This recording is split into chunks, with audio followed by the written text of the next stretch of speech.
Justice and other matters arising. We do know that now removed Chief Justice Tokornor seeking some relief at the ECOWAS court. That saga certainly has not ended. Our colleague Joseph Akable sat down with the Deputy Attorney General, Justice Shremsine, and had a conversation with him about these matters. Let's take a listen to that. When we come back in studio, we put some more flesh on the bones. And this is still 3FM Sunrise on 3FM 92.7. Dawn, we woke up to another process which was served on us from the court, that the former Chief Justice is seeking judgment in default of defense. In other words, that we've not defended the substantive suit. We had 30 days to do so, and that we have not filed our defense. But our preliminary thought is that if we are objecting to the jurisdiction of the court, and the court has taken argument and has adjourned to give a ruling one way or the other, we do not exactly think that we have to file on the substantive issue, because the question before the court is whether the court has jurisdiction. The court has to clear that aspect first, and when it says that it has jurisdiction to assume, then they will order us to file our defense. And indeed, if the court was interested in getting the court could have ordered that we should file our defense together with our preliminary objection, because we were heard. It's not as if we argued that matter in court, in the ECOWAS court, and we were heard. And the court in adjourning didn't give any further direction. They told us that they are rising, and then they have adjourned the case, indefinitely. And when they come back, they will give us further directions. So we were waiting for the court to give us further direction, only to be served with a notice for default of defense. So that is where we are at the moment. So what are the next steps? You'll be applying for that to be thrown out as well? Yeah, we would have to file to oppose the application for default judgment.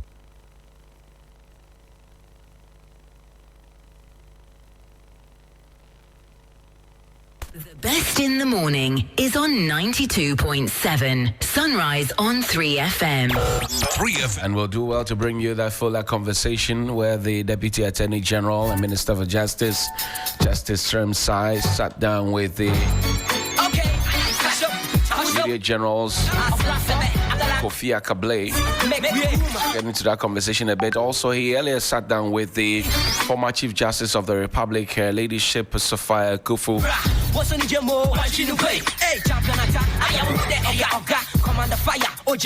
And you're always welcome to send us your thoughts and comments as we connect with you and yours around the world. At 3FM 927, that's our Facebook handle.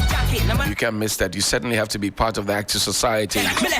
Article 146 has been followed to the latter according to the government spokespersons. And according to the committee chaired by His Lordship Justice Poaman, Gabriel Scott Poaman, that is, was not alone, was with the likes of former Auditor General Daniel Yao Domelevo, Military Major, and three others who formed the committee of five according to Article 146. That had been occasioned by the reception of a petition from the presidency from a certain private individual by the name Daniel Ofori, who had also petitioned for the removal of the Chief Justice now, her Ladyship Gertrude Araba Esaba Saki Tokornor. That removal has come with a lot of commentary on the side. Some say, well, it's the day the judiciary died. Some say this is grounded in politics and not law. And some say that, well, the government of the day could have done better because this certainly weakens the institution called the judiciary. For the former Chief Justice, Justice Arabe Saba Saki Tokornor, is impressing upon the ECOWAS court where she had earlier gone to seek some legal favor to rule in her favor, because she says that the Republic of Ghana failed to enter a plea, or so it sounds. Well, the Deputy Attorney General and Minister for Justice, Dr. Srem Sai, has been explaining his position and the position of the government, that is, to Mr. Akable, my colleague here at Media Journal, soon to be called to the bar. That's a semi-esquire Akable. 6-2s don't always also semi-esquire. Very, very soon when the call comes. Now they are charging their phones, so call will come very, very soon. I can tell you that for a good reason. No one touch out. But as commentary flows in, some say, well, the removal of the Chief Justice based on the committee's report, the Justice Puaman Committee report, is the way to go. Some say it is not the way to go. The minority leader, Kwamina Apenyomaking, or Sahin Alexander Kwamina Apenyomaking, MP for Futu, says, well, at the appropriate time, they will talk about it. It was in Akwetia. He made those comments on the sidelines of the by-elections that happened at Akwetia. Parliament shall resume very, very soon. I'm sure that when Parliament resumes, it will be one of the conversations that will take center stage. The former Chief Justice, we know, is still at the ECOWAS court, and we do not know yet if when the ECOWAS court takes a decision, it will override what has been done here locally. Per a warrant that was signed by the President of the Republic, John Dramani Mahama, on the 1st of September 2025. But what reliefs are being sought by the former Chief Justice in ECOWAS court, Helen? All right, let's take a look at that now. The relief sought by former Chief Justice, an order of the Honorable Court entering a default judgment in this suit in her favor due to failure of the defendant stroke respondent, that would be the Republic of Ghana, to file a defense. And for such order or any orders as this court or the ECOWAS court may deem fit. Interesting. So this the former CJ is bent on it, but the explanation that was given by the Deputy Attorney General, if that's anything to go by, he gave a very interesting explanation to suggest that both the original matter and the injunction that was placed on the issue were lumped together by the ECOWAS court and adjourned for conclusion of the matter at a later date. So they do not see how the learned former Chief Justice wants to decouple the two and single out one, and say that the court should base their decision on one. And he's been explaining. We'll get that tape for you in a bit. But just so you know that currently we have an acting Chief Justice, Justice Paul Bafuboni. The President will have to do some consultations in order to either endorse him to be Chief Justice or to find a replacement for him, because thus far he's been acting as Chief Justice of the Republic of Ghana.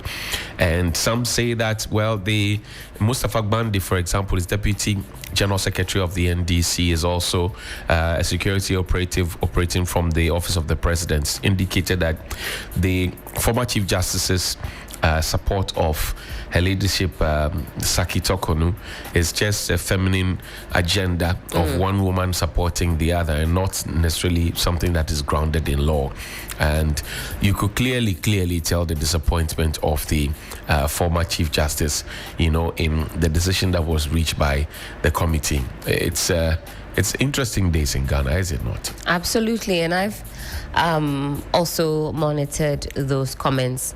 I know she was also disappointed that information was leaked, that she stood in as a witness on behalf of the now removed Chief Justice Gertrude Tokornor. So she's been speaking about her feelings on the issues. There's also the conversation about whether or not she's breached the oath that members of the Council of State are supposed to take, and whether or not she coming public to suggest that she departs from the decision that was taken collectively by the Council of State to when the president consulted them whether or not they should go ahead and find a prima facie case, whether or not she was in full support. Some say that that's a breach of the oath she took as a member of the Council of State. Know that the Council of State has a unique composition. Right. And her place as a former Chief Justice of the Republic, she has a place in there. Former IGP has a place in there. Former Chief of Defense Staff has a place in there. And then you can go on to the other appointees and those who are elected but on regional basis to be part of the Council of State. So the conversations are ongoing. But listen to excerpts of the interview with the Chief Justice Emerita, her leadership, Sophia Kufu. Joseph Akable sat down with her. Listen. I'm very sad about it. It has really saddened me. And maybe in a way, I feel very distressed by it. Yes. In terms of about it, it has really saddened me. And maybe in a way, I feel very distressed by it. Yes. In terms of the conclusion that was reached, is the sadness as a result of the conclusion, or you have questions about the procedure that took place before that? The sadness is about the whole process. My sadness is because as far as I'm concerned, it was a very unnecessary. We have been taken through a very unnecessary situation, and which, as far as I'm concerned, and that is my honest and candid view, this has so weakened the institution of the judiciary. It's not so much the individual who occupies their position. It is the institution. That is what I'm concerned about. I mean, what informs the conclusion that it's an unnecessary process? I mean, we have heard even government spokesperson make the point that a petition was sent, a committee in line with the Constitution was set up, they've looked into the matter and they've come to a conclusion. Which aspect of it, what specifically makes that necessary? I think that, you see, there has always been something wrong with Article 146. And particularly with the procedure that it sets out, and especially as it regards the position of the Chief Justice. In the Ajay case, I took the opportunity to reflect on that weakness that I noticed. And are these, and these are not so to me, they lack the gravity. They lack the gravity that would lead to a grave outcome, such as the removal of the head of an institution of justice. I've deliberately phrased myself that way. It trivializes the position, and I wonder what this is going to lead to further on along the line, because every judge is fair game and every Chief Justice is also fair game. I mean, is that to suggest that you suspect there could be a ripple effect in that? Oh, definitely. Any matter? It's not suspect. I foresee. Not tomorrow, maybe not next year, maybe not in 5 years' time, but along the line, yes, unless those provisions are dealt with effectively in a revised constitution. Maybe a more direct question. I have seen the letter that was written by the secretary to the president to the former Chief Justice. And that's the other thing. A warrant, a person holding a presidential warrant. On 3FM, the best in the morning. That's what the position is. You become Chief Justice because you have received a presidential warrant. You can receive all kinds of letters that you are hereby appointed, but if you don't have that warrant, does that make you Chief Justice? Yeah, okay.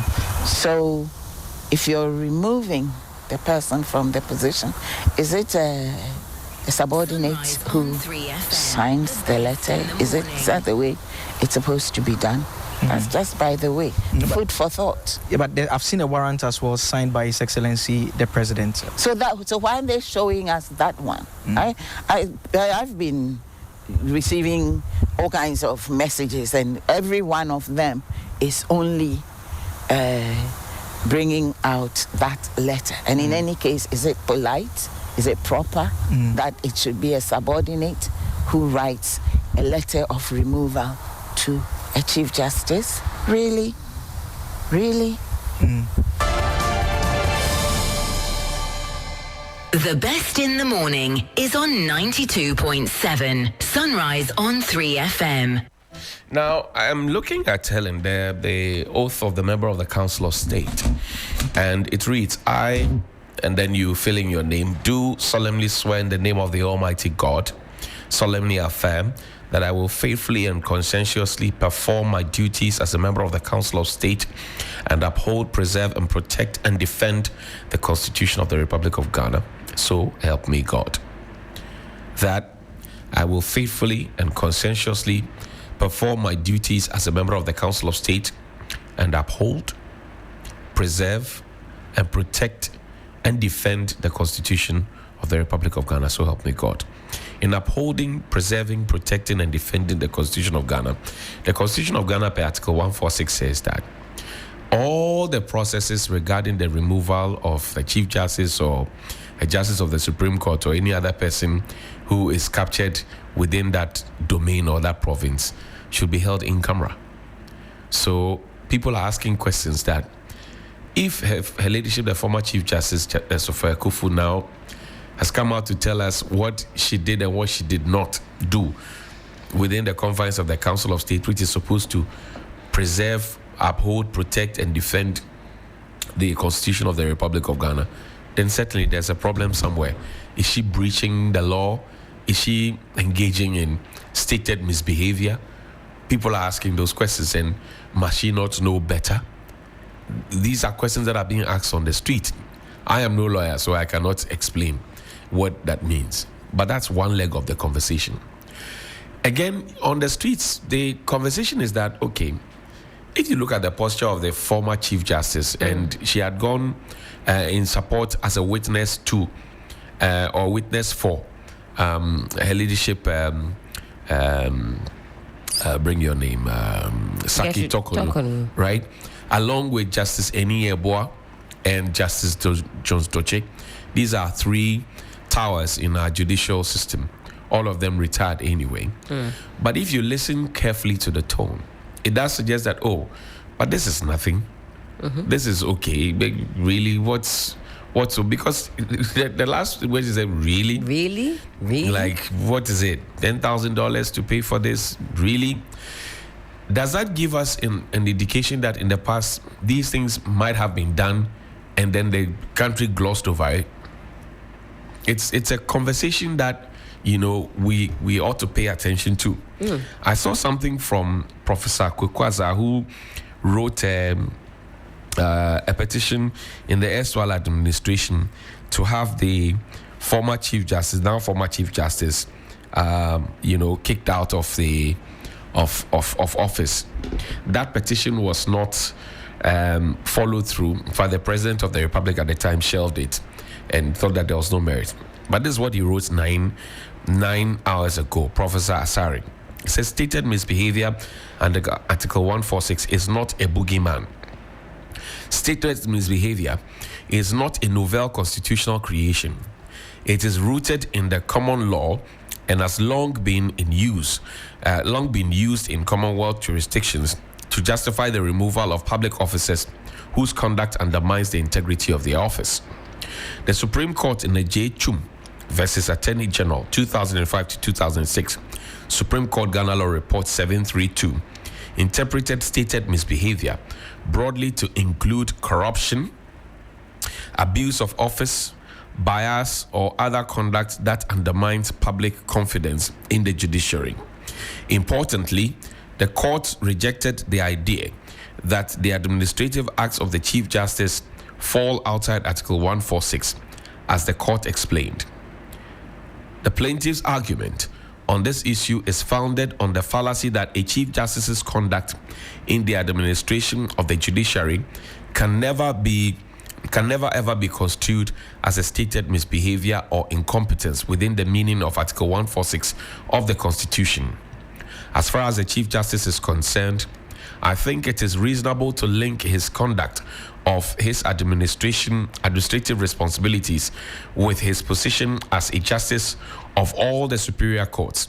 Justices of the superior courts are required to adhere by certain judicial ethics, which can be infringed by the conduct of a Chief Justice in the performance of administrative acts.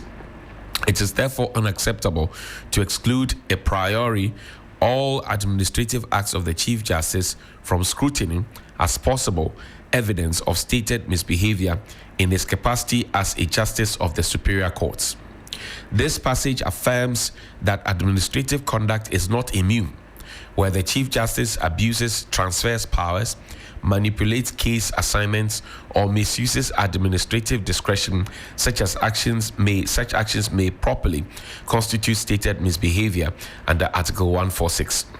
It is therefore clear that stated misbehavior is more than casual misconduct. It requires one, specificity. The acts must be clearly alleged and capable of proof. 2, seriousness. Trivial mistakes, errors of judgment, or mere disagreements do not suffice. 3, connection to judicial office. The conduct must relate to judicial functions, the exercise of judicial power, or the administration of justice. Applying this definition and the guidance in Ejechum, the following allegations, if proven, fall squarely within the constitutional meaning of stated misbehavior. 1, financial impropriety. This implicates integrity and honesty, both central to judicial office. Misuse of or mismanagement of funds erodes public confidence and constitutes classic misbehavior. 2, interference and tampering with judicial proceedings. This goes to the heart of judicial independence. Any manipulation of proceedings violates due process and undermines the rule of law. 3, abuse and misuse of transfer, dismissal, and case assignment powers. This illustrates arbitrariness and administrative abuse. If exercised for improper motives, such powers become tools of intimidation and bias, contrary to Articles 125, 127 on judicial independence.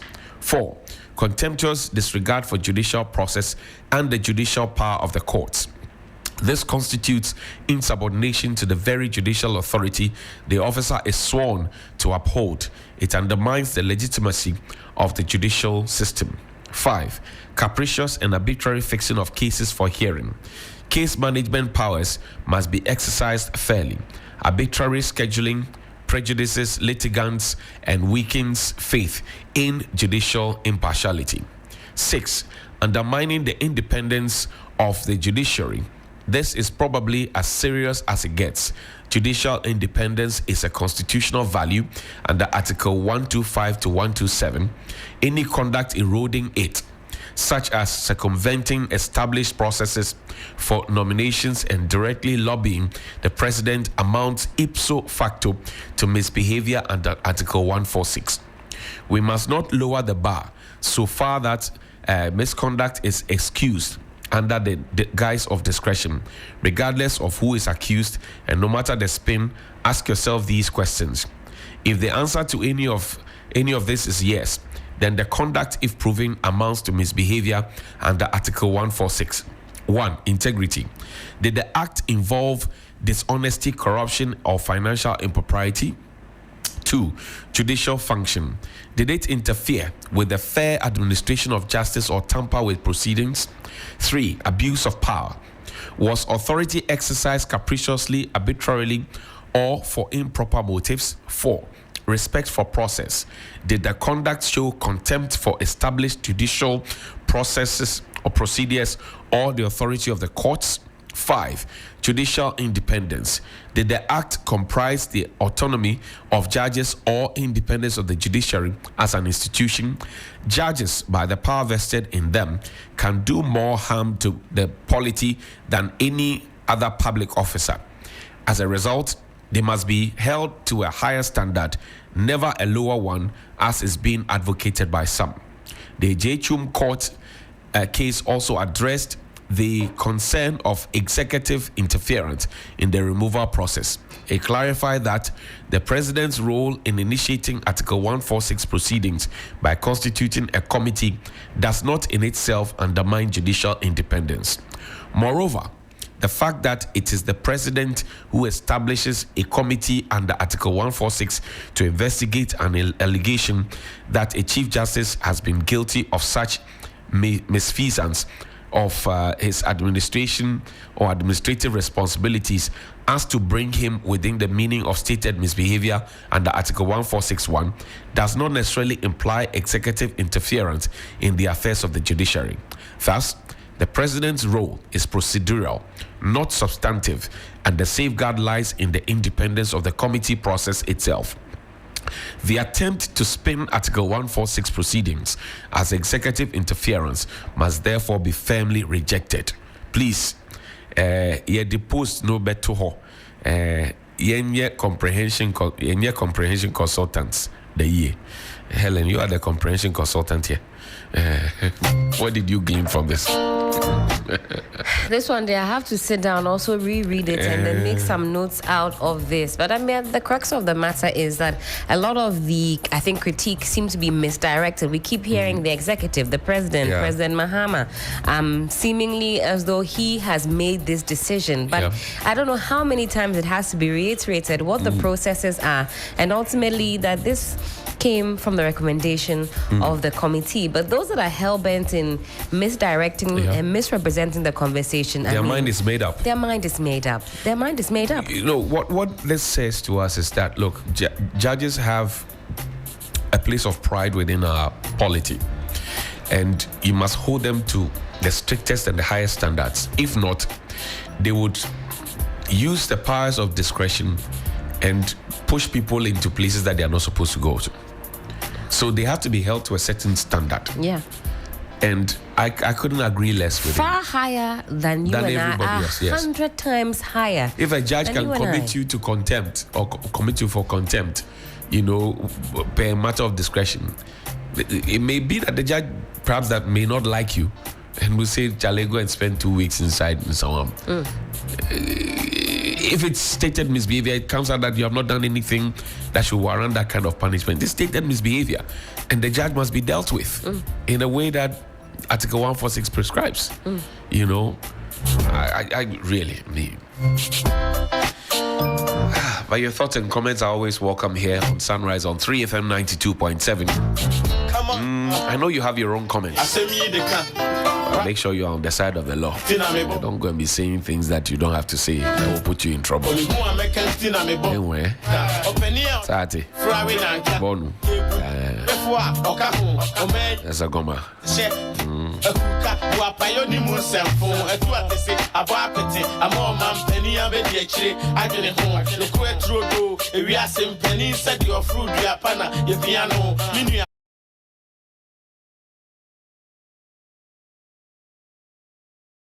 Chief Justice is just 62 years old, and that the next NPP administration can reinstate her to her position. Gloria Ofori-Boydu, she was on New Day a while ago. She said Justice Tokornor is just 62 years old and she can be reinstated. Yeah. Okay. Yeah. Reinstatement Mugalo. 3FM Sunrise. The best in the morning is on 92.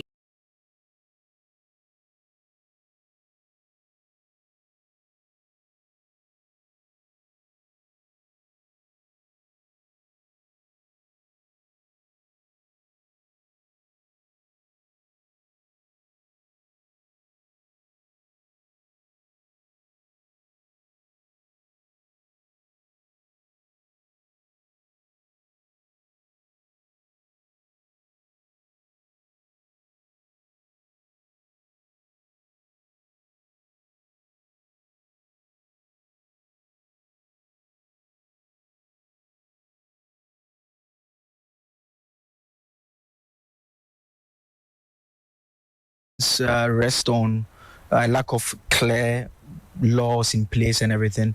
To the extent that the committee was exercising discretion and their own understanding of some of these laws and applied it, would you disagree or agree with those who say that no clear-cut provision has been breached in terms of from the start of the procedure for the removal to their conclusion?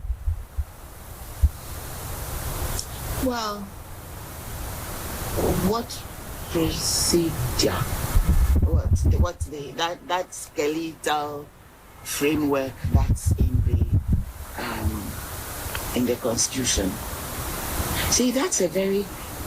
I want to take you back to the Ajay case.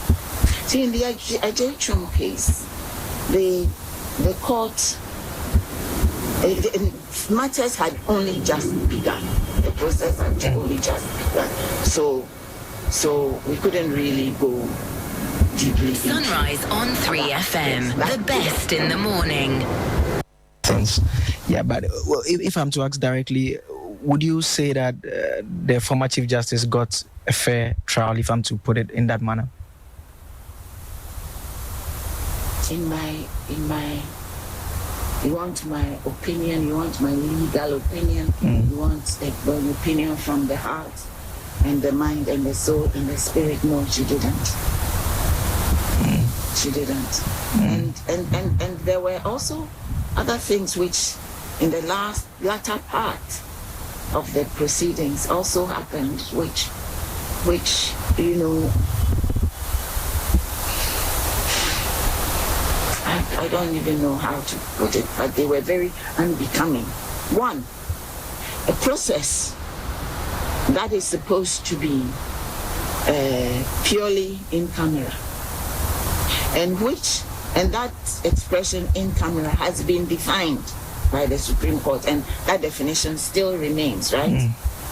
That from the complaint all the way till the president speaks at the end of the matter. It's all what? It's all to be treated as part of the same thing. It comes under the same cover of in camera, and therefore is supposed to be confidential. So you can imagine the umbrage that I felt to receive on social media some social media thing somebody had sent to me, where the fact of which I am not in the least bit ashamed, and if I had to do the same again, I will. The fact that I had gone to give evidence before the committee was on social media. How did that get there? Sunrise on 3FM, And it was not the best in the myself. morning. So and so and so and so and so and so and so and so. I'm not going to repeat that. I won't use the word that came on my lips. I'm not going to repeat that unbecomingness by even mentioning the names that were mentioned. Isn't somebody entitled to have every witnesses on their behalf? And then to come to think of it, then I thought, yeah, but we don't even know who gave evidence on behalf of the petitioner. So why is it that those who gave evidence for on behalf of the respondents, why should we be thrown to the rabid dogs? Because there has to be some not very noble motivation for that. And when it says that they from quote and unquote sources close to the committee, oh really, that is so sad and it's so pathetic. And then on Sunday, somebody sends me another thing where somebody's going on and on and on and on and going on about the legal submissions that had been filed on behalf of the petitioner. Really? Why? Why? What's the game? What's going on? I felt sad. And I've been, even that in itself made me sad.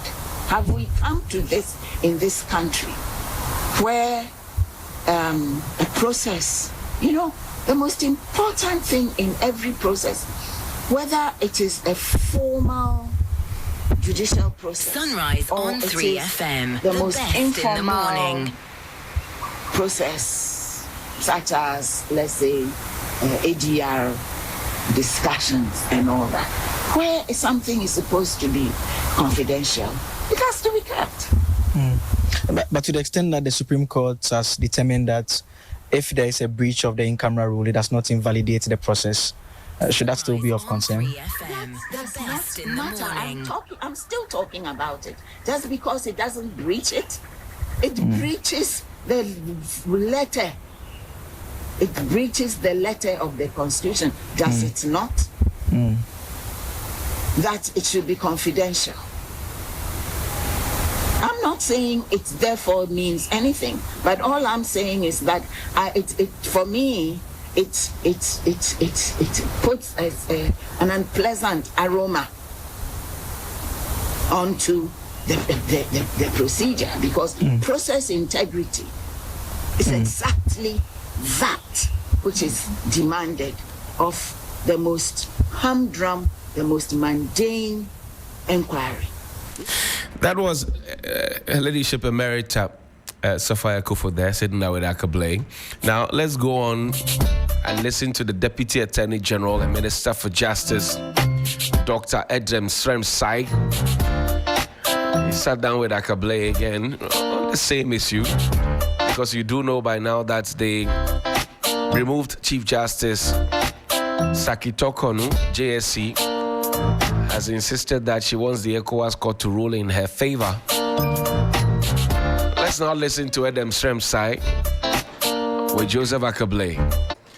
Come to this special conversation with the Office of Attorney General. Our guest today is Dr. Justice Sremsai, Deputy Attorney General. And Doc, thank you so much for agreeing to speak to us.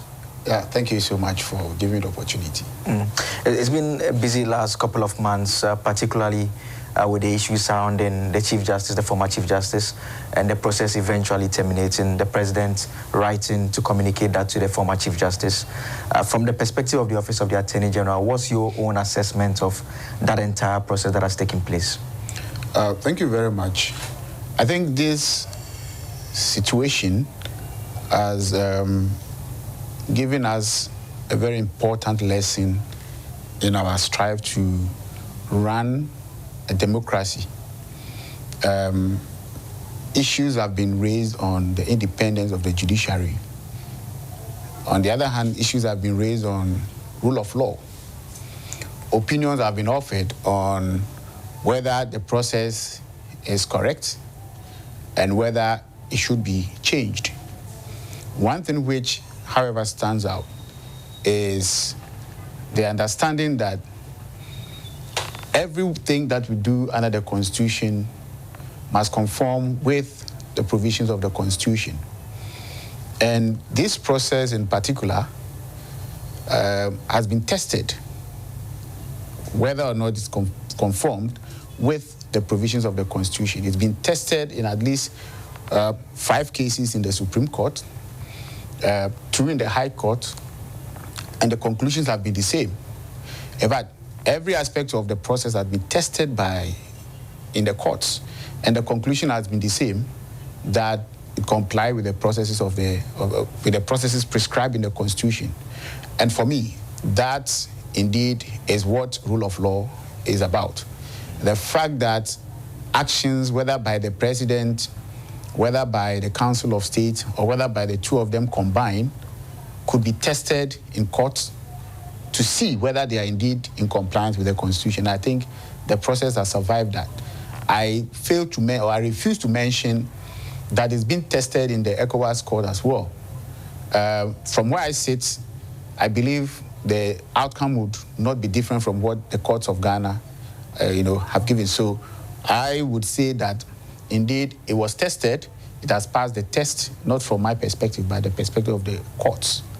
But from the perspective of the AG's office, do you find that the process that the former Chief Justice went through was a fair process, such that she had an opportunity to put across her case fairly, and the conclusions reflect what should be the conclusions? So let me begin by saying that this office would never condone any unfair treatment of any public official or any Ghanaian. That is the fundamental, that we occupants of this office will not sit down and oversee or condone or partake in a process which we know is unfair. From that, I believe what I have to say is that by the standards of this, by the Constitution, and this office is completely and absolutely of the view that the process complied with the law and has been fair, it has been reasonable, it has been legal. I mean, the president's role, 2 key roles. The first had to do with receiving the petition itself. Then eventually he did a prima facie determination in consultation with the Council of State. That particular determination has come under some scrutiny. We've heard from a former Chief Justice who has said strongly that from the letter that has been written to the former Chief Justice, Justice Tokornor, she does not find the conclusions, the 3 issues that were relied upon to form the base of the removal. She does not think that it even crosses that minimum threshold, bringing into question the determination that was done by the president with the Council of State. Well, it's a very difficult one to take from a very respected former Chief Justice of this republic. She has demonstrated her competence for so many years. She served a term without blemish. She's been recently, even going beyond the law to, contribute to public discourse on various aspects of the country, sectors of the country, economy, and all that. We may all have our opinions on how things are supposed to be done, but we also know that due process is the answer to some of these contentions. I think the issues are 2. We are looking at, we need to make a choice as a country, as a people, okay, as to the standard which we hold public officials. We need to make a choice. My understanding of the Honorable Retired Chief Justice's argument is that not that a wrong has not been committed, but that a wrong was committed, but it is a kind of wrong which should be allowed because of the person or the office involved. I think that is my understanding. I don't know. You interviewed. Yes, I mean, do I represent her fairly? I mean, to an extent. I mean, largely. I mean, I wouldn't disagree at all. But I mean, if you pick one of the grounds, for instance, so the bit about the travel expenses, her response is that, well, if the auditors had any concerns, the auditors should flag it. If there is to be a refund, there has to be a refund. So she doesn't understand how that, for instance, should amount to stated misbehavior. Well, in this country, okay, I think it was when Parliament approved the spouses of presidents to be given some monies or emoluments. The issue went to the Supreme Court, whether it was valid, right? I think the Supreme Court decided that there is a process through which you should go to to include persons, and that so long as that process has not been followed, you cannot say that it is lawful to make such payments to the spouses of presidents and the vice president. This is even after Parliament had made the recommendation. You know, it was tested in the Supreme Court, and that was the outcome. So, why should it be that the president can at will give money to people? Even Parliament cannot at will give money to people, spouses or family members of the president, and then in another case, we would say that it is, you know, we should. And the question of, I said it's a question of standards, you know. Maybe it is, we have to make a choice as a country whether we want our leaders to be excused from some of these things so that they can do it, and then we just ask them to return the money. Recently, where I sit, I prosecute people, okay? So many people in this country, when they commit a certain crime, we jail them 5 years, 10 years, and all. So if the position is that we should excuse leaders or those who are at the top of the, let me call it the political food chain, to do certain things without holding them to account, we can adopt that as a country.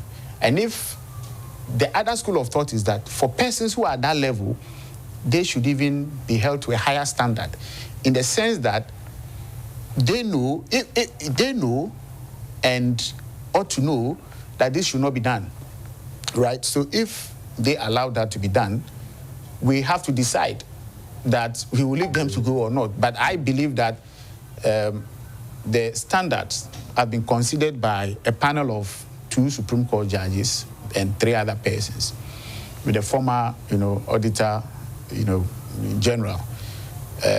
I would defer to their, you know, conclusion as against their appreciation of the standard as against the former Chief Justice.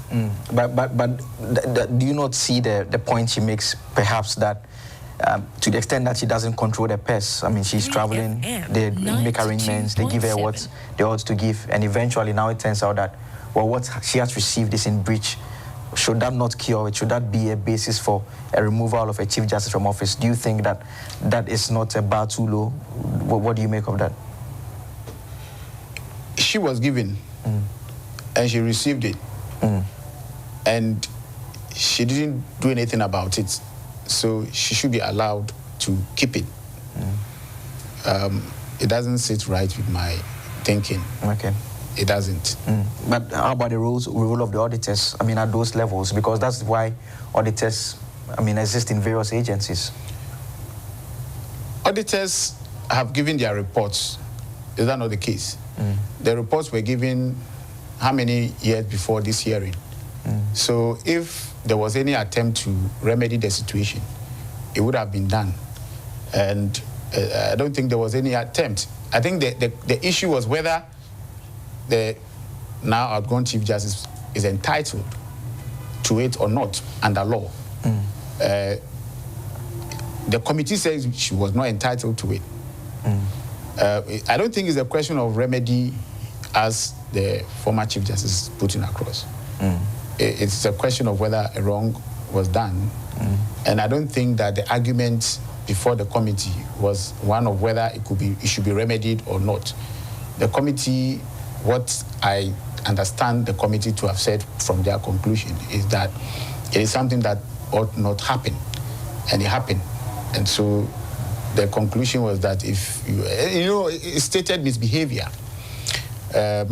The stated misbehavior simply means that something which you shouldn't have done, considering where you are. You know, so it shouldn't have happened. Whether the former Chief Justice received it or whether she gave it, it shouldn't have been done. I mean, the other issue had to do with the appointment of Superior Court, specifically Supreme Court judges, and again, the former Chief Justice takes the same position that she had written, and particularly she makes the point that to the extent that there doesn't appear to be a clear-cut procedure in the Constitution, even though the various age arms that are supposed to participate are mentioned. We do not know how it commences. From whose office should the names come up from? Should it start from the Judicial Council? Should it start from the Office of Attorney General? And that in that regard, if she has written a letter giving such names, she doesn't think that sidesteps that process. Is that something you are... There is a fundamental rule of, principle of law. For a public officer, you have no power to do something unless the law authorizes you to do it. So if you do something which the law doesn't authorize you to do, there's a process called a writ of quo warranto. If you are going to court, they'll ask you, who gave you the authority to do that? By which mandate did you do that? So this is not the first time we are proposing persons to be appointed to the Supreme Court. The constitutional law has the letter of the law, it has its spirit, it has conventions and practices as well. So the impression should not be created as though nobody ever knows how to appoint Supreme Court judges. It should not be said that we don't know how the list, is generated. The question is, do you have the power to generate lists? If you have it, you've not done anything wrong. But if you don't have it, then there must be some stopgap. I mean, we cannot allow. Right now, there are things that I can do, and there are things that I can't do. If I don't have any authority to do something and I do it, I think I should be ready to accept the fact that 3FM I have breached the law 92.7 and not create the impression that nobody knows how to do the thing. So I'm doing it the way I think it should be done. There have been so many countless under the 1992 constitutional law. There have been so many appointments. Currently, we have we've had 18 persons on the bench. All of them were appointed, and they all went through a process. So it cannot be that we do not know how a person is appointed to the Supreme Court. But to the extent that the recommendation went, the appointment was not even done, do you still think that, as far as you're concerned, that meets the standard as well in terms of crossing the threshold? So the appointment didn't go through. Why? Because some people stood up to authority. I think that is what we should be concerned. So people risked their liberties, their everything to stop it. So, and you know what it takes to oppose people in authority in this country. So if it was stopped, we shouldn't say, I don't think that it's a very strong argument to say that it was stopped by some people, so we should let it go, or we shouldn't think about it. I mean, what does the office feel generally about the former Chief Justice, Sophia Akufu's comments on this process, given the position that she occupies, the body that she belongs to basically took part in the process, and she's publicly raising such matters about the entire process that has taken place? No, I have this is my personal opinion on the matter. I have a very liberal outlook to some of these things, okay? I think there is an issue on board. The former Chief Justice feels strongly to comment, which I believe she has the right to do. It's for the public to assess the quality of the comment, the weight to put on it, and within the context of what you have said, that having been part of the process and having testified, and she was a member of the Council of State. She came and testified in the committee. So I think I would take the Honorable former Chief Justice's comments as re-echoing. She has already taken side by going to testify, even though I don't know whether it was expert's opinion or expert witness, or just to testify to the facts. But the point is that she has taken part in the proceedings, has testified in the proceedings.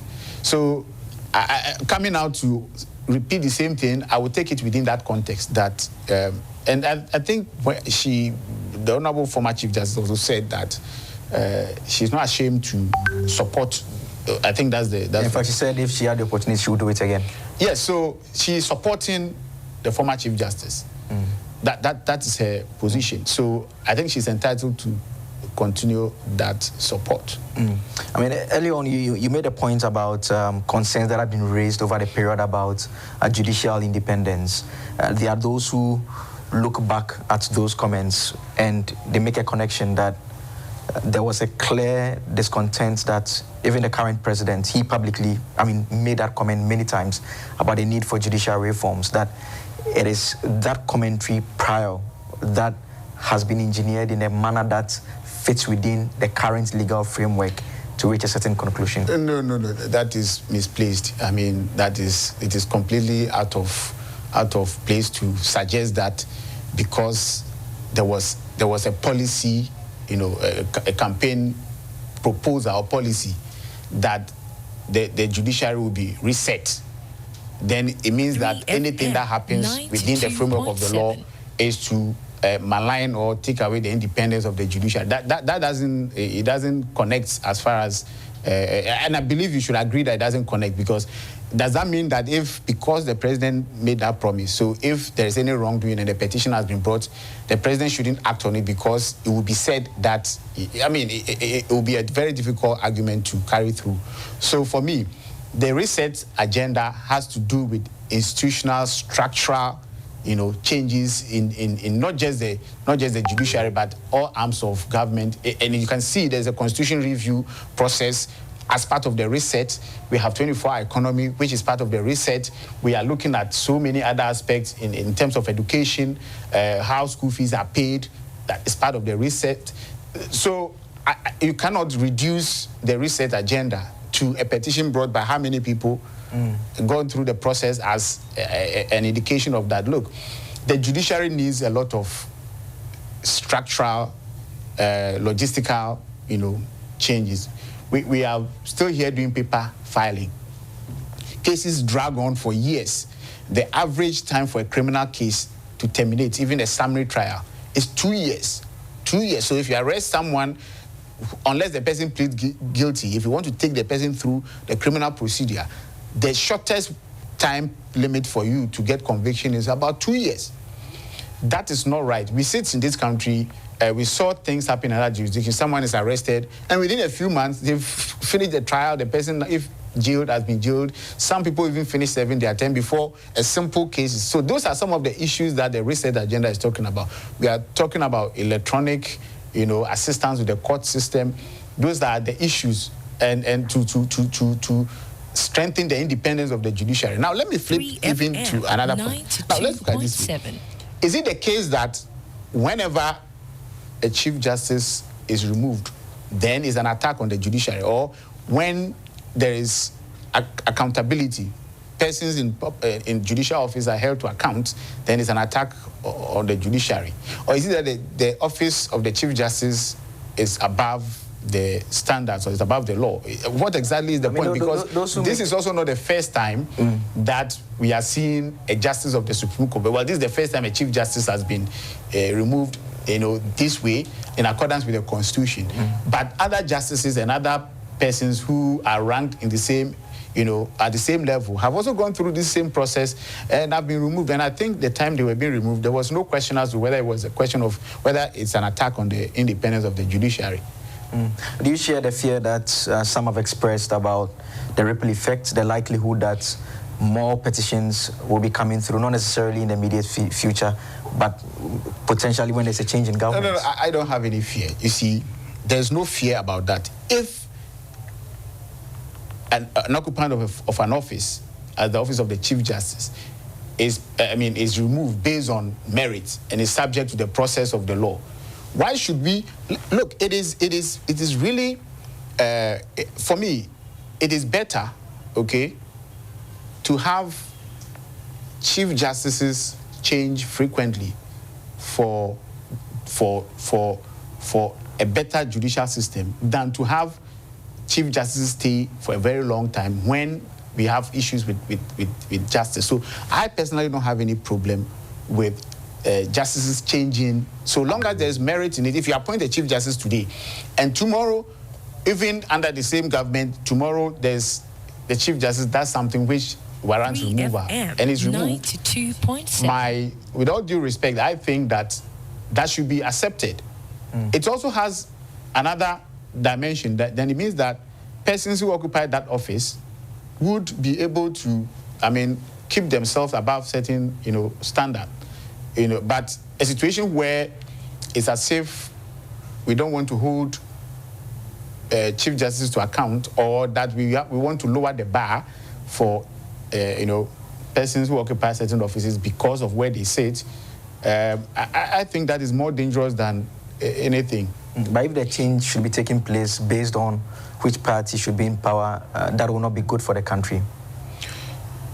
Those who make that argument, is it the case that they want the chief justice to? I mean, it's a process, okay? So long as you're able to prove that one, incompetence has been, if you're able to demonstrate that the person in office has been incompetent, if you're able to prove that the person has misconducted him or herself, or that the person is infirmity of mind and body, that is the principle in the Constitution. 3 grounds. If you're able to satisfy any of the grounds, the person goes. And I wouldn't be looking at the fact that the person is coming with the president and is going with the president. And would you want a chief justice who has misconducted him or herself, or who is incompetent, to remain in office across presidents, or you want chief justices to be effective in their offices across presidents? I think that is where the question is. Do we want a certain standard to be kept, or we want just the person to be in the office for as long as we want? Don't you think that there's another side of this which would keep the occupants of the office on their toes? Because, for example, when I listen to the former Chief Justice, I get the impression that she herself probably had been doing some of these things when she was, or did some of these things when she was in the office, because clearly she didn't think it was a big deal, right? Let me ask you, is it a big deal to you? No, I want you to, is it a big deal to you? This, the allegation we've heard, which is not being denied by saying that it is just something small. Is it a big deal to you? If it is it? I want to know first. To the extent that a committee has looked into it, I think what we have as a fact-finding matter is what a committee has put out there. But I'm asking you, in your assessment, a direct question, which I asked. Let's summon this first. No, let's summon this first. Yeah. You see, the former Chief Justice is not saying that the allegation is false. Her position is that it doesn't meet the standards. It is normal. Let's let it go. Let it slide. Which gives me the impression that perhaps even when she was in office, probably she was doing the same thing. And I'm asking you. That would just be an assumption that you. That is clearly an assumption. That's why I said it's an impression. Now I'm asking you, is it cool? Is it cool for you for such things to be happening? I would want you to answer that. I would want you to, because the point I'm making is that a committee has looked into the matter, but from where you sit, I don't know to the extent to which you've seen all the processes, which we may not have been able to see. A direct question to you: do you think former Chief Justice Gertrude Tokornor misconducted herself? The committee's findings show that she did, and I have no basis to question the committee's conclusion. From your independent analysis, you agree with that conclusion? The truth is, I don't have the facts and evidence that was put before the committee. I didn't witness anyone being cross-examined. I couldn't have formed an opinion different from that of the committee. But the allegation that has been put out, to the extent that we know it, at least the letter that was written, it summarizes those 3 pointers which we've discussed. You hold a view that those allegations can form a basis for that conclusion, if they are proved at trial. Yeah, I think the question is, if they are proved, why not? Okay. And another question on that. And here they've been proved. By the committee's finding is established. Another question on the issue that I asked about fairness. Do you think the former Chief Justice got a fair trial, if I'm to put it that way? It is fair, because personally I was involved in. I conducted all the cases in defense of the Attorney General. In defense of the committee, I was the one in court, and my argument has been one that is fair. It is legal. It is fair. It is reasonable. It meets all the constitutional standards for administrative, inquiry. In terms of the conclusions that the courts reached in some of those decisions, I remember one that you had the judicial review application at the High Court. You had raised the issue that the matters that are in contention have been dealt with at the Supreme Court or remain pending in the courts in one way or the other. There are some who have questioned that decision, for instance. Then they make the point that the grounds for judicial review are different from, for instance, if you go to the Supreme Court to seek to interpret or enforce the Constitution. So judicial review will deal more with the procedure, whether that has been a procedural breach, rules of natural justice, all those matters. And they say that the court could not have relied on those pendency of those matters to conclude in those ways. No, then those who say that probably were not very familiar with what happened in the High Court. The High Court, the question was substantially whether the courts, whether the issue, the High Court has jurisdiction to determine a matter in respect of which the Supreme Court has either seized, or has already made a decision. And the merit of the case was about the process that is ongoing, which has been brought before the Supreme Court. So if you say that the High Court judicial review process is to look at the process, the Supreme Court is already looking at that. And it was sent there not by, the Chief Justice was one of the persons who sent the matter to the Supreme Court to review the process. So the process having been subjected to the Supreme Court's, scrutiny, it is improper and abuse of the court process to bring the same issue to a High Court, knowing very well that those grounds are not the same, because the grounds, if a matter is taken for interpretation and enforcement, and you make a judicial review application, the grounds which you'll be urging on the court will not be the same, correct? Well, I don't think the matters that went to the... I am arguing the case, and I'm telling you that it's the same issues. Going to the Supreme Court, the question, most of the reliefs were whether, for example, you need to give a reasoned prima facie, conclusion. It's about the process. The question is whether the committee members have sworn or were administered to the oath of office. It's a process question. One of the questions was whether the Chief Justice, could be about the document being served on the Chief Justice, whether she had been given some... Those are all about the process. So I don't see any... The main cases before the Supreme Court are not about interpretation at all. About prima facie, about in-camera hearing. Those principles have been interpreted in several cases even before this time, and the Supreme Court has a standing position on them, and in such a case, Supreme Court will not reinterpret something that they have already interpreted. So they were all about the process, the fairness of the process. Okay, let's talk on two main issues, then we'll wrap up on this subject. The first one is the ECOWAS matter that is pending.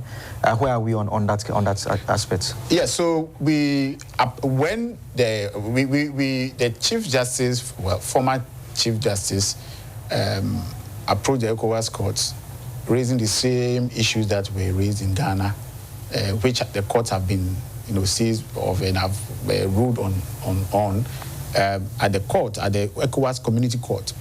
And she applied for interim measures, let me call it interim injunction, so that listeners would understand that the Ghana government, the government should be ordered to withdraw the suspension that was slapped on the former Chief Justice, and also that when the matter is determined, she should be awarded $10 million damages, $10 million as in damages.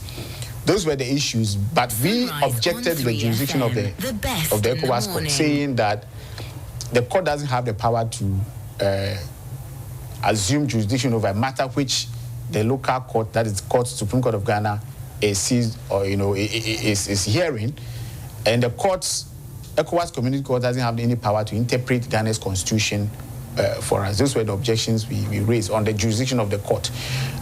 This morning, we woke up to a new process. So the court is here to rule on the objections. Yeah, the objections that the court adjourned since that was in June to give a decision on the matter. There's no decision yet. This dawn, we woke up to another process which was served on us from the court, that the former Chief Justice is seeking judgment in default of defense. In other words, that we've not defended the substantive suit, we had 30 days to do so, and that we have not filed our defense. But our preliminary thought is that if we are objecting to the jurisdiction of the court, and the court has taken argument and has adjourned to give a ruling one way or the other, we do not exactly think that we have to file on the substantive issue, because the question before the court is whether the court has jurisdiction. The court has to clear that aspect first, and when it says that it has jurisdiction to assume, then they will order us to file our defense. And indeed, if the court was interested in getting the court could have ordered that we should file our defense together with our preliminary objection, because we were heard. It's not as if we argued that matter in court, in the ECOWAS court, and we were heard. And the court in adjourning didn't give any further direction. They told us that they are rising, and then they have adjourned the case, indefinitely. And when they come back, they will give us further directions. So we were waiting for the court to give us further direction, only to be served with a notice for default of defense. So that is where we are at the moment. So what are the next steps? You'll be applying for that to be thrown out as well? Yeah, we would have to file to oppose the application for default judgment, because, like I've explained, the court did not order us to file our defenses. You're a legal scholar yourself. I mean, the outcomes of that court decision, we know how our jurisprudence operates. Does not, even if we sign treaties, it do not automatically become law here. I mean, the outcome of the decision, whatever decision will come from the court eventually, how do you see it playing out here in Ghana? Yeah, so currently, because the ECOWAS court has not been incorporated into our legal system, the decisions of the courts are sent in to us here in the Attorney General Department, and it's an executive. Within the framework of government, we have the executive, the legislature, and the judiciary. The fundamental principle is that in dualist countries like Ghana, the courts do not see international agreement unless they have been, ratified by Parliament into domestic law. Then the courts can see it.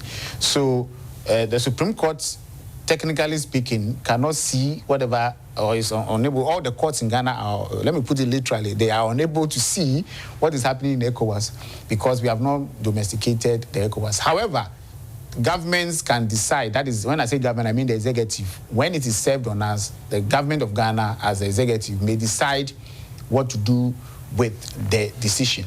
And that is not to say that they have predicted what government of Ghana would do. Government of Ghana would decide whether to grant the award, or, if the court grant the award, whether to pay or not to pay. Whichever way, the ECOWAS courts can hold the government of Ghana to not comply with the decision, because we have signed an agreement. So at the international level, the ECOWAS court is also not aware of the divisions we have in Ghana's executive, legislature, judiciary. They are aware of government, Ghana as a country. So if they give a decision in that court, as far as they are concerned, the decision must be implemented. If we do not implement it, it could be enforced at the ECOWAS court. But the courts of Ghana are not aware of these things. I'm saying it in a very vivid form. They are not aware, or they don't have what it takes to see what's happening in ECOWAS, because Parliament has not yet opened their eyes to what's happening in ECOWAS. So it's a dualist situation. We have domestic law, we have international law. A lot can happen there without coming into domestic law. A more direct, simple question for an ordinary man. In the event the court, one of the preliminary measures she was asking for was that she should be reinstated when the suspension was enforced. If the court says she should be reinstated, what will happen? We'll cross the bridge when we get there. And finally, on this CJ matter, do you think the entire Article 146 procedure needs an overhaul? Particularly, the problem sometimes is the judicial decisions, which some say that has complicated things to the extent that even though they are reading into the law, they do not provide clear text how it takes place. So they make reference to the J2 matter on prima facie determination. So it has put it in there. It doesn't tell us at what stage should a person be heard. Is it before? Is it when the president receives it immediately? Do we need to have a clear overhaul just to make things more predictable? So I believe in a living constitution. What it means is that the constitution would undergo reviews, either by legislative measures, by judicial decision, or even by Sunrise practice. on 3FM. You know, The best these are in some the of the ways morning. that constitutions grow. The fact that constitution can grow, the fact that we think we can improve our constitution, doesn't mean that what we have is terrible. You understand? So, for example, if the argument is that the process is not detailed enough, of course, we can make constitutional instruments, or we can make other laws to detail out the process, which is fine. What I do not subscribe to is to say that because of want of that, what has been done is wrong and is unfair. You know, that is where I have a problem, because you can't tell me that, for example, you said the Constitution didn't give the specific number of days that you should FM return a prima facie 92.7. decision, or the specific number of days that the committee should conclude its decision, or the details. So because of that, then whatever has been done is unfair. That argument doesn't wash. But if we say that, okay, we have gone through a process, we have identified a few things that we can improve upon, so let's take steps to do it, fine. But that does not invalidate that which has been done under the law as it is. Let's talk about Oral now, Operation Recover or Loot, a big campaign promise before the government came into office. Almost 9 months down the line, 2 cases, the SkyTrain one, and the other one involving the former National Signals Bureau chief. Would you say Oral is on course? Oral is very much on course. It's so much on course, and sometimes I look, you know, as I sit here, I look at the Ghana Police Service, I look at Yoko down there, and I see BNI on the other side, and beneath where I sit are hundreds of attorneys, and they're having sleepless nights, you know, investigating. So let me take this opportunity to explain the process of the criminal procedure to the public. I think when I do that, it will at least let the public know what is going on, so that the allegation that, or the complaint, I understand the complaint, okay? Because so much, you know, a lot happened in this country, the citizens became aware of it, and they are eager for justice. And I understand that, and I subscribe to that eagerness. And actually, I get, every morning, I get not less than 100 tags on social media. And out of those tags, about 99% of them are asking me what is happening to Oral. And I read them every day. And I thank you for giving me the opportunity to address that. 92.7. So to take someone to court for a criminal, you know, trial, first of all, there must be a complaint. The Oral Committee, which was set up immediately after election, their main job was to assemble complaints, because that was a time when people did not know exactly where to go to make complaints, or people have even lost confidence in some of the law enforcement institutions. They are not sure that if they go and give a complaint to, let's say, institution A, it will have any effect. So the Oral Committee was to serve as that assembly point for various complaints. After that, so they compiled their complaint. You cannot go and arrest someone and throw the person to jail or take someone to court merely on complaint. There must be investigation. So that's the next stage of the criminal process. So after complaint, you come to investigations. Now, investigation means that all those allegations, our agencies, National Security, NIB, that's National Investigation Intelligence Bureau. I think it's Investigation Bureau.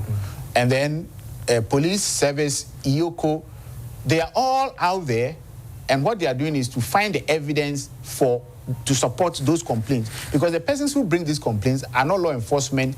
They may have an idea. Some of them may even have some document that they believe is enough, but it doesn't mean that we can go to court with what they brought. So these institutions are day and night going out there, gathering information. That is why you see sometimes when they arrest some of the people, you see the public, they'll go and gather at Yoko, or they'll go to BNI, or go to police service. And that is all part of it. I can tell you a significant number of people who are going through investigation, no one knows about it. They come quietly, they go through the process, they go, they return, they go, they return. So because I am here, I know what is going on. We can't always come out to be announcing every aspect of these things, because when we do so, chances are that we are also being unfair to the persons who are involved, because investigation may lead to no finding against you. Yet, in society, when you are invited by police and you put it out there that this person has been invited, people conclude. So we can't put everything out there. Now, after you gather the evidence, the next stage is for you to build a docket. The docket is for all the attorneys to come together with the investigators on each case to say, we have enough evidence to go to court with. Then you now begin, so it is when the docket is built and we have charges, that is where you see me running to court to go and charge the persons, like the Edubuahini case and the Sky Train, and then we charge the person and say that you have committed this, then you defend. Then the court trial itself starts. I mentioned earlier that the average number of 2 years. Now, let me give you these 2 cases that you mentioned. We have moved so fast within these cases, okay, to the extent that for Edubuahin, we are about 1/3 through the case, 1/3 of the journey through the case. If not for legal vacation, which stops the courts for 2 months, we probably would have closed our case, and then the defense will be open. But we will come back in October and then continue with where we left from.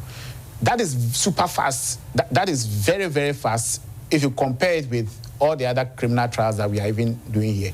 But I understand, I know after this, I'm sure one of the bites you put out there is that Deputy Attorney General says the oral is super fast. So then the public will say, but we don't see anything. But the point I'm trying to make is that the expectation is legitimate because of what we have witnessed.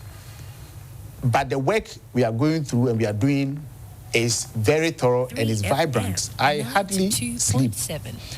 But the bigger point here is that the public would have to, as it were, be also made aware of the processes. That we can't just bundle people based on complaints and throw them into jail. So someone says 8 months down the line, nobody's in jail. We have done 8 months. We don't see anybody in jail. The people are still walking about, and some of them are giving interviews.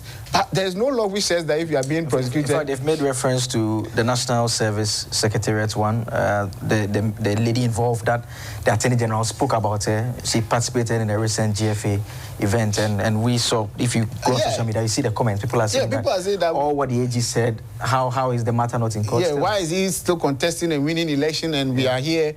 How is Edubuahin granting interview and talking about Omani being his good friend and all?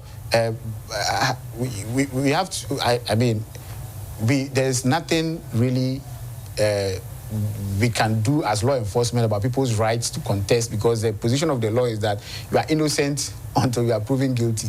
The person has not been proven guilty. So for the public, let me make this point, that the concerns are legitimate. There's no doubt about that. The concerns are legitimate.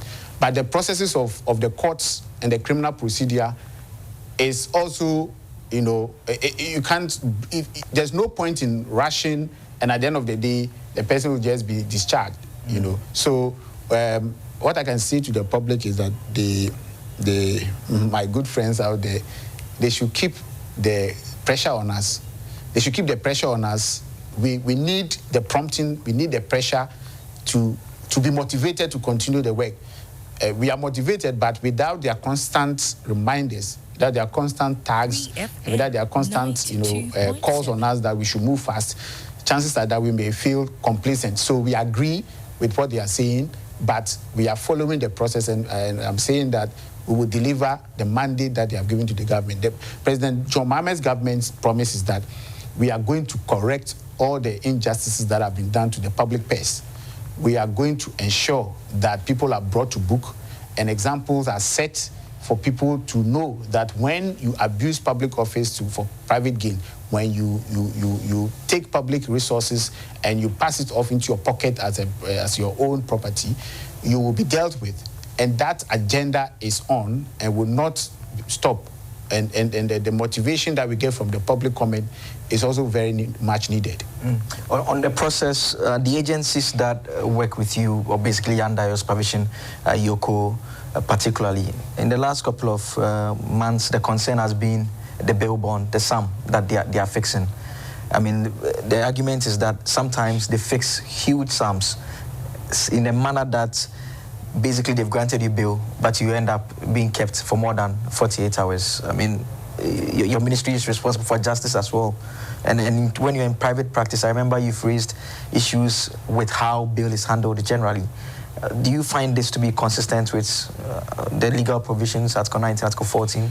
Yeah, so I understand the public concern, but this is what law enforcement and even the courts take into account when they are granting bail. Sunrise they look at how much is involved the best in the morning. in the alleged crime. They look at the possibility of the suspect or the accused person running away, that is flight risk. They look at the possibility of the accused person interfering with further investigations or trying to avert the course of justice if he's granted liberty. Now let's focus on the value involved.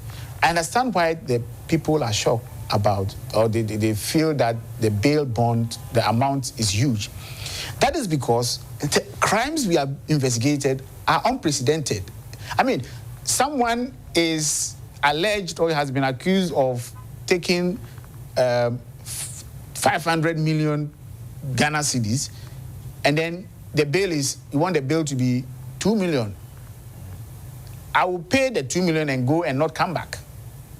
Do you get the point? Mm-hmm. So the bail, as the courts themselves have decided, should match with the gravity of the offense.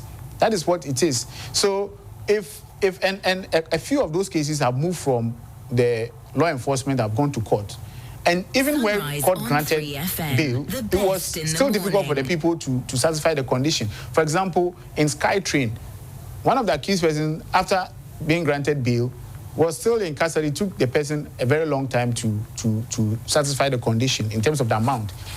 What it means is that the law enforcement agencies and the courts have agreed or are agreed on the gravity of these bail conditions.